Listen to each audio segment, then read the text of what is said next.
Hi అండి. ఇది మొదటిసారి జీవామృతం నా ఏ గ్రేడ్ మోడల్‌కి.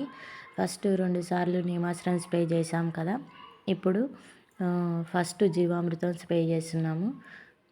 జీవామృతం బాగా మనము సవ్య దిశలో తిప్పుకోవాలండి. ఈ విధంగా తిప్పిన తర్వాత వడబోయడానికి ఒక జాలర్ పెట్టి మేము వడబోస్తున్నాము. ఎందుకంటే ఇది స్ప్రేకు తట్టుకొని పోయిందంటే రాదు సరిగ్గా. అందుకోసమని ఈ విధంగా నీట్‌గా పిండి బాగా మనం స్ప్రే చేయడాని కోసమని వడబోస్తున్నాము.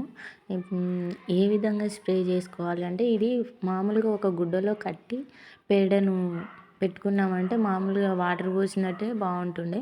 కాకపోతే మేము పేడ అందులో వేసినందుకు కొంచెం వడపోయడానికి కొంచెం కష్టమయింది. అందుకోసమని ఈసారి మాత్రము ఒక క్లాత్ గుడ్డలో కట్టి మనం బీజామృతానికైతే ఏ విధంగా చేస్తామో ఆ విధంగా పెట్టుకుంటే బాగుంటుందని అనుకుంటున్నాను. ఈసారి తయారు చేసినప్పుడు ఆ విధంగా చేసుకోవాలి. ఇది నా ఏ గ్రేడ్ మోడలు.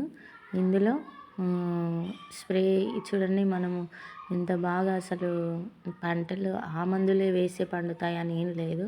వాటికి నీళ్ళు ఉంటే భూమి ఎలాంటి నేలైనా సరే, తేమ ఉంటే ఎలాంటి నేల అయినా పంట వస్తుందండి. అంత రావాలి ఇంత రావాలని ఏమి ఉండదు మనకు. ఇప్పుడు రెండో ట్యాంకీ చేస్తున్నాము. ఫస్ట్ ఒక ట్యాంకీ చేసాము కదా, ఇప్పుడు రెండో ట్యాంకీ స్ప్రే చేయడానికి వడబోస్తున్నాము. భూమి జీవామృతం స్ప్రే చేయడం వల్ల మొక్క బలపడుతుంది బాగా. మొక్క బాగా బలపడి అందులో ఉన్న మొక్కకు కావాల్సిన పోషకాలను మొక్క తీసుకుంటుంది. మొక్కకు కావాల్సిన పోషకాలని జీవామృతం ద్వారా తీసుకుంటుంది. ఆ మొక్క బాగుంటేనే, మొక్క పైరు బాగుంటేనే దానికి కావాల్సిన ఆహారం తీసుకొని వేర్లకు అందిస్తుంది. అందుకోసమని జీవామృతము స్ప్రే చేయవచ్చు. మామూలుగా నీళ్ళు పారించవచ్చు, స్ప్రే చేయొచ్చు. కానీ మనము ఎప్పుడైతే మొక్కకు పారించడం వల్ల వేరు వ్యవస్థ పెరుగుతుంది బాగా. వేరు వ్యవస్థ బాగుంటుంది. మనం భూమిలో స్ప్రే చేయడం, చెట్టుకు చేయడం వల్ల చెట్టు బలపడుతుంది.